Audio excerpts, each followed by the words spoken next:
Hoje nós vamos falar sobre a hemorroidectomia, que é um procedimento cirúrgico que consiste na ressecção, ou seja, remoção de hemorroida, seja ela interna ou externa. Para falar um pouco mais sobre a hemorroidectomia, a gente precisa saber sobre a anatomia do nosso corpo humano. As hemorroidas são componentes normais da anatomia humana. E elas são o quê? São dilatações venosas localizadas no plexo hemorroidário e no nosso corpo humano, ela se localiza ali no plexo anorretal, onde eu vou mostrar na imagem para vocês, tá bom? Então agora eu vou falar um pouquinho para vocês sobre a imagem aqui, né? Esse daqui é o segmento anorretal, né? Que fica localizado aqui. E aqui a gente também pode falar sobre a classificação das hemorroidas, né? Nós vamos ter as hemorroidas internas, que são essas aqui.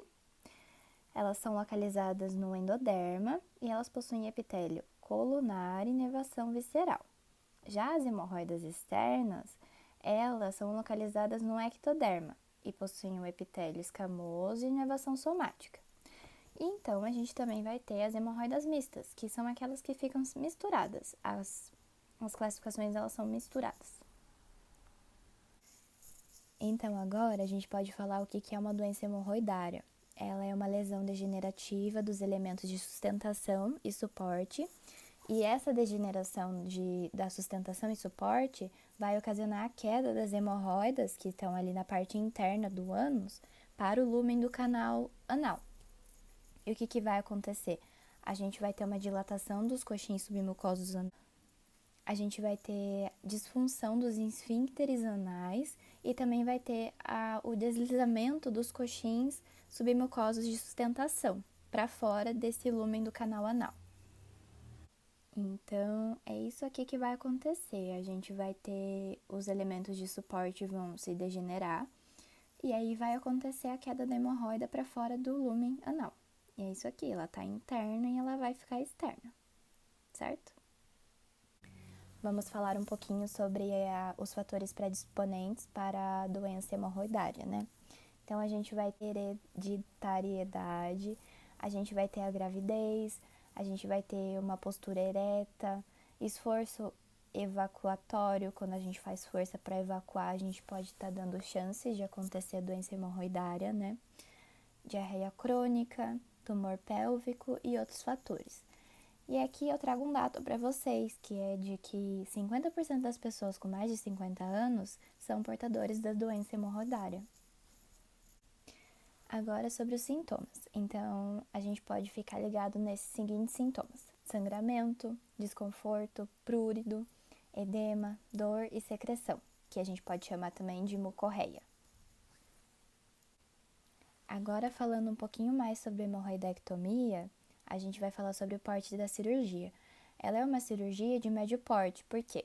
Porque ela apresenta uma média probabilidade de sangramento e de perda sanguínea, já que as hemorroidas possuem grande circulação sanguínea ali naquele local.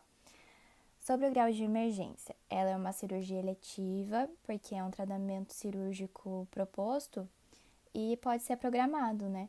Ele é indicado após os tratamentos farmacológicos e de alimentação não terem resultados positivos. Sobre o grau de contaminação, ela é uma cirurgia contaminada. Por quê?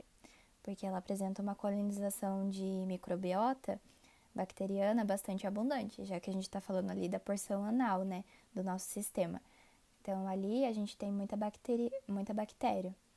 E por isso ela é uma cirurgia contaminada.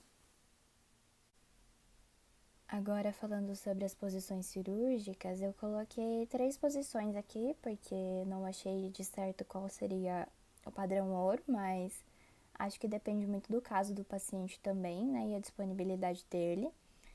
Mas a gente vai ter o decúbito lateral esquerdo, que seria esse daqui, que a pessoa vai deixar exposta essa parte do ânus, né, para a equipe poder ter acesso, né, durante a cirurgia. A gente também vai ter a posição de litotomia ou a posição ginecológica, né? A gente também tem a posição de canivete. Eu acho que a de canivete seria a mais adequada para esse tipo de cirurgia, né? Já que é uma posição mais confortável, Lógico que essa imagem não está correta, porque a gente precisaria dos coxins para sustentação de cabeça, braço. Igualmente aqui, os braços deveriam ter um suporte, né, para colocar eles e ficar mais confortável para o paciente. E é isso. As posições cirúrgicas são essas, para o médico e a equipe terem acesso a essa porção retal do paciente. Falando sobre a anestesia da cirurgia de hemorroidectomia, geralmente ela é a RAC ou a peridural, associada a uma sedação, né? Então, o paciente precisa estar entubado, né? E anestesiado por completo, já que ali a porção é muito externa, né? Muito baixa. E é isso. Então, continuando a falar um pouquinho sobre os tempos cirúrgicos, assim como em todo procedimento cirúrgico, a hemorroidectomia também tem 4 tempos cirúrgicos.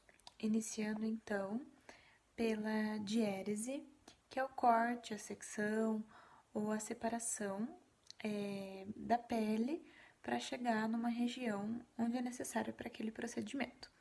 Seguindo então com a hemostasia, que é justamente evitar ou diminuir um sangramento excessivo ou até mesmo uma hemorragia, através de pinçamento de vasos ou até mesmo com pressa.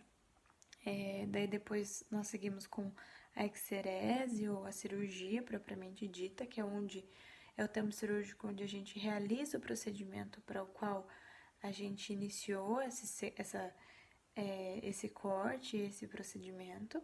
E por fim a gente finaliza com a síntese, que é justamente a aproximação das bordas, o que é muito facilitada conforme mais anatômica for a nossa diérese, que é o corte. Aqui então falando um pouquinho sobre esses tempos cirúrgicos e a gente segue falando dos cuidados de enfermagem no pós-operatório da hemorroidectomia. Então, falando sobre esses cuidados, a gente inicia pensando na posição desse paciente no pós-cirúrgico, visto que é uma região muito delicada, mas ao mesmo tempo não é possível que um paciente fique pronado por muito tempo, justamente pelas lesões que isso ocasiona. A gente tem que sempre tentar manter o paciente desse pós-cirúrgico numa posição mais confortável para ele. Sempre colocando almofadas nas nádegas no pós-cirúrgico e até mesmo colocando ele em prona, no máximo por uns 15 minutos, para que a gente possa diminuir o edema.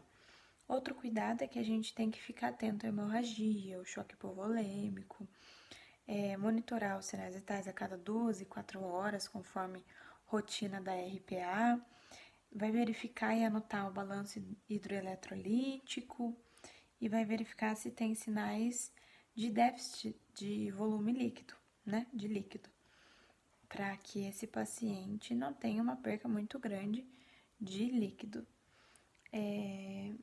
A gente tem que avaliar também esse curativo no pós. Então, sempre vou estar avaliando esse curativo para ver se essa cicatrização está ocorrendo da melhor maneira, da melhor forma. Comunicar se tiver algum tipo de sangramento, alguma secreção excessiva. Sempre conversando com o médico para ver se é a cicatrização esperada. E também observar se o paciente vai urinar depois das primeiras horas de procedimento, né? Então, até tem algumas medidas para a gente auxiliar nesse estímulo dessa micção, como o banho de assento, massagens, o banho de assento com água morna.